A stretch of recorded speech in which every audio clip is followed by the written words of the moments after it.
கிறிஸ்துவுக்குள் அன்பான கர்த்தருடைய பிள்ளைகளே, இன்றைய வேத வசனமும் ஜெபமும் அப்போஸ்தலனாகிய பவுல் ரோமபுரிக்கு எழுதின ரோமர் புஸ்தகம் 5ஆம் அதிகாரம் 1ஆம் வசனம்.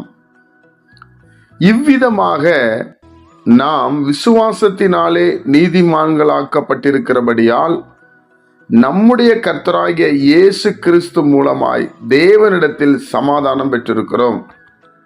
என் அன்பு கர்த்தருடைய பிள்ளைகளே, நீதிமான்கள் ஆக்கப்பட வேண்டும் என்றால் நீதி செய்ய வேண்டும், உண்மை இல்லவர்களாய் இருக்க வேண்டும்.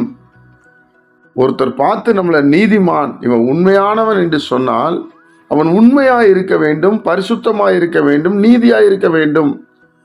ஆனால் ஆண்டவராகிய இயேசு கிறிஸ்துவை விசுவாசித்தால் நீதிமான்களாக்கப்பட்டிருக்கிறோம் என்று சொல்லுகிறார்.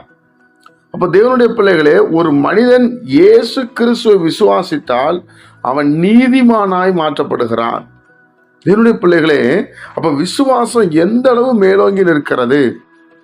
நீங்கள் ஆண்டவராகிய இயேசு கிறிஸ்து தான் தேவனுடைய குமாரன், அவர் மரித்தது உண்மை, மரித்து உயிரோடு எழுந்தது உண்மை என்று நீங்கள் விசுவாசித்தால் நீங்க நீதிமான் என்று வேதம் சொல்லுகிறது. தேவனிடத்தில் சமாதானம் பெற்றிருக்கிறீர்களாம் நீங்களும் நானும். அப்போ இயேசு கிறிஸ்துவை விசுவாசிக்க வேண்டும், அவர் உண்டென்று விசுவாசிக்க வேண்டும், அவர் நமக்கு பலன் அளிக்கிறவர் என்று விசுவாசிக்க வேண்டும். இயேசு கிறிஸ்து மறுபடியும் இந்த பூமிக்கு நியாயந்திருக்க வருவார் என்று விசுவாசிக்க வேண்டும்.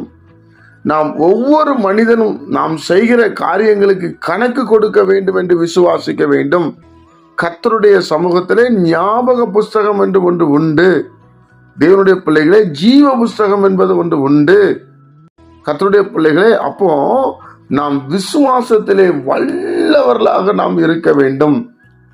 தேவனுடைய பிள்ளைகளே, ஆண்டவர் உயிரோடு எழுந்த பிற்பாடு சீசர்களுக்கு தரிசனமாகும் போது தோமா நம்பவில்லை. மறுபடியும் ஆண்டவர் தரிசனமாகி தன்னை வெளிப்படுத்துகிறார். தேவனுடைய பிள்ளைகளே, அப்போ நீங்களும் நானும் ஆண்டவராகிய இயேசு கிறிஸ்துவை விசுவாசித்து, ஆண்டவரே நான் உங்களுடைய முகத்தை நான் பார்க்கணும், உங்களுடைய காரியத்தை நான் பார்க்கணும், அப்பதான் நான் நல்லா ஜனங்களுக்கு சொல்ல முடியும் என்று சொல்லி நீங்கள் விசுவாசத்தோடு நீங்கள் ஆண்டவரிடத்தில் கேட்டால் ஆண்டவரை பார்க்கலாம்.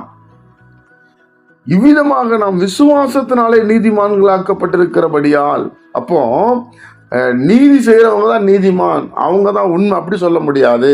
யார் ஆண்டவரை விசுவாசிக்கிறார்களோ, இயேசு கிறிஸ்துவை நம்புகிறார்களோ அவர்கள் நீதிமான் என்று வேத புஸ்தகம் சொல்லுகிறது.